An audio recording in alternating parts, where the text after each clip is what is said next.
Доступным языком объяснить, как устроена и почему важна многолетняя мерзлота – вот основная цель современных ученых-мерзлотоведов. В Якутске стартовал 7-й Всероссийский научный молодежный геокриологический форум.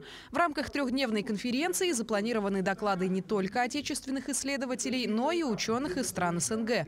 Каждый год форума задает тренд на тематику научно-исследовательских работ. Много докладов по изменению климата, допустим, как он влияет на мерзлоту, при изменении мерзлотных условий, как в совокупности вот этих всех факторов, как влияет на инженерные сооружения.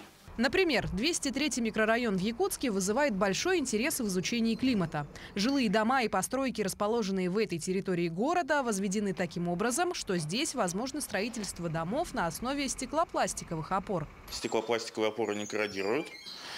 Производство, конечно, как и любое производство, имеет свои особенности, но отвечает требованиям экологической безопасности.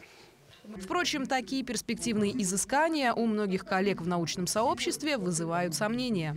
Как можно оценить динамику мерзлоты по 140 точкам, там еще примерно 50% в одних и тех же ландшафтах, не учитывая крупных городов?